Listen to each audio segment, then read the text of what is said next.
Hello, WallabyTruster44 here, and today we'll be taking a look at Blue's Clues, Where's Blue?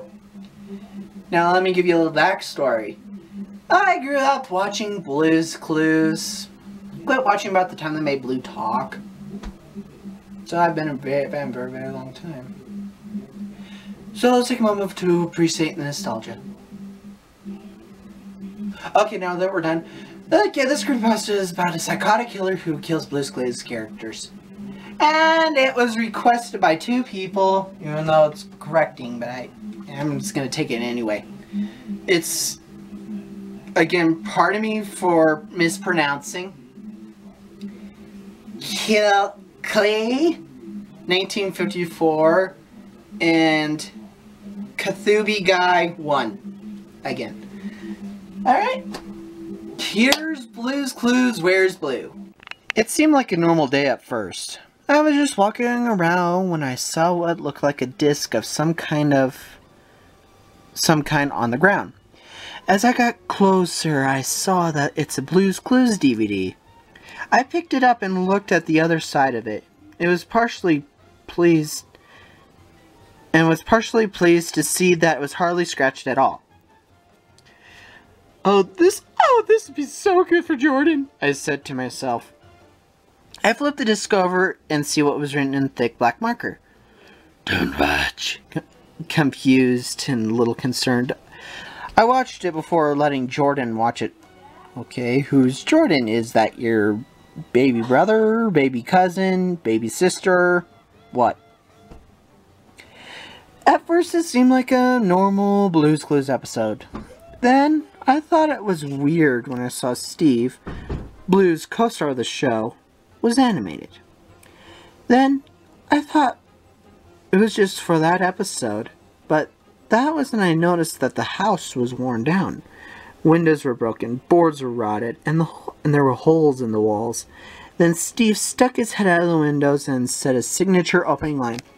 Hey out there, it's me, Steve! Have you seen Blue, my puppy? Only he sounded a little bit more irritated rather than his usual cheery character is supposed to sound.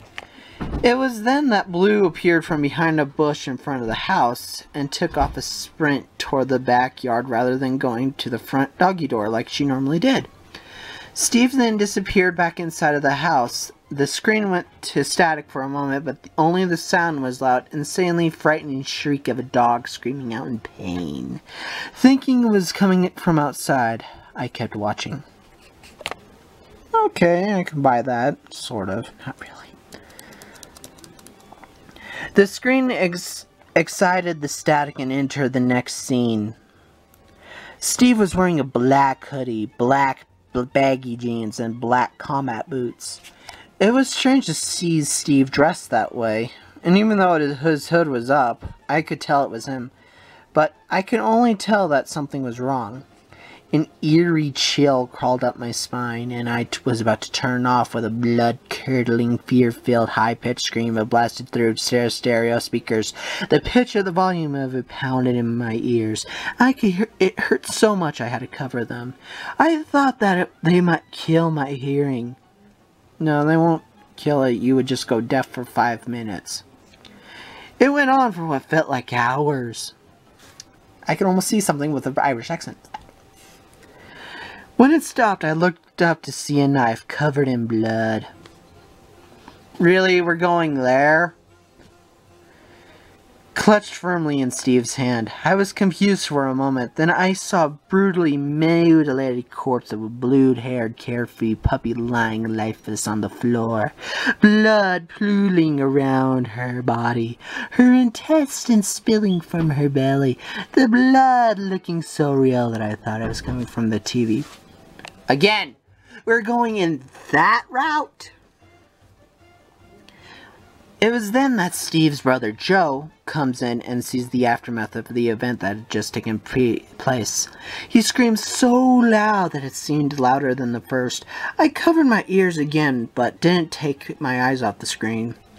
Joe ran out of the door in a terrified sprint with Steve calmly walking after him. It made me think of something out of a slasher film. Okay, I'm officially not questioning anymore. Turn around for seeing what timing! The umbrella came to rest behind a tree to catch his breath. There was no sound at this point, only the faint sound of Joe breathing. There was a snapping noise like a twig breaking under the weight of someone's foot. Behind him somewhere he physically stiffened in fear. You couldn't hear any footsteps, only the sound of Joe's heartbeat quickening and pounding against his chest. Then, everything went quiet. The camera view changed, and it was as if I was watching through someone else's eyes. They were slowly approaching a tree.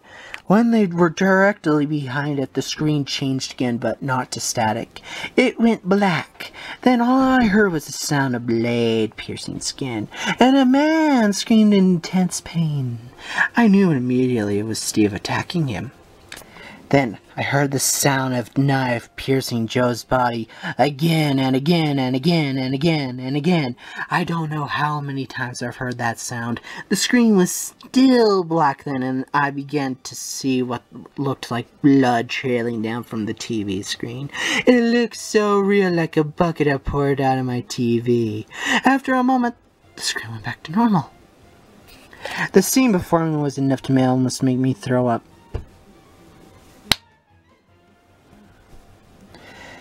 But I managed to hold it back. The screen had returned to normal now, and I was utterly terrified to see that Steve was standing over Joe's remains now. Only he was no longer animated at this point, he was real, and the man on the ground no longer looked like Joe. I'm not even sure if it was Steve. The way his hood was on made it impossible to see the top half of his face. I could clearly see the gleeful, twisted smile upon his lips as he looked down from upon his handiwork. Kind of like the way I got when playing the cave as the hillbilly. Burn, baby, burn! The camera then focused on the man who I initially thought to be Joe. The image I saw was sickening, and I couldn't hold it in back anymore, and threw up. It burned to do so. Why are we in that direction? Why? Joe, or the man I thought was Joe, was stabbed, it looked like 10 times in the neck, and his stomach was torn open with an X shape, and the killer's knife was buried firmly in the poor man's heart. His eyes are torn out and it put into his hands, which were cruelly cut from his arms. The same for his feet and head. The killer then pulled out a knife and ran whoever was holding the camera, who in turn dropped the camera, and I could see it tumbling toward the ground. Fortunately, it had landed facing away from the two people. All I could hear was the cameraman screaming in pain behind his terror-filled cries for help.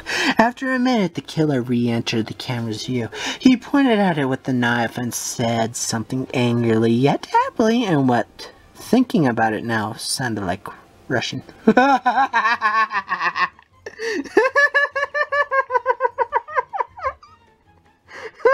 my god. We went into that category. All the way into that. Oh my god.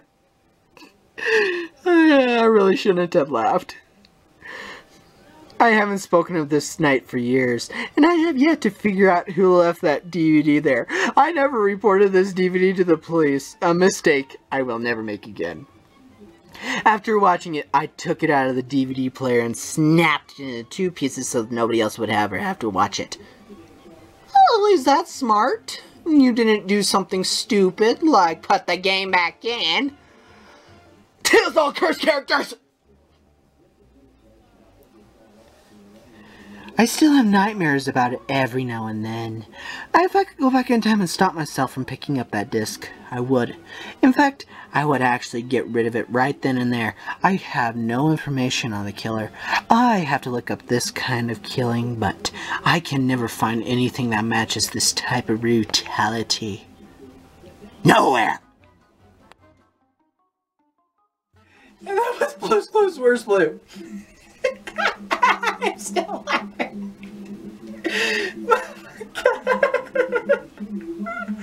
Oh my god. Where to begin?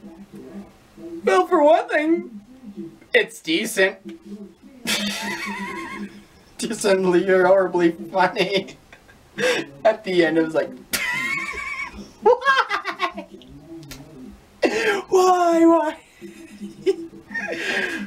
Okay, well, whenever they said something sounded like Russian, no, I don't believe that. No.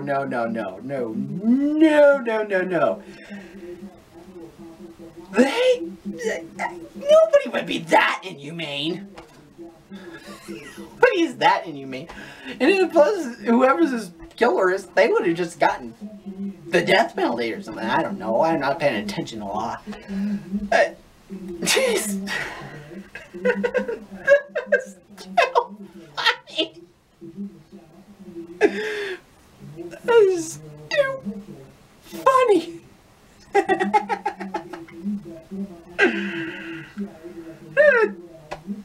Decent pasta, overly, terribly hilarious. Bye.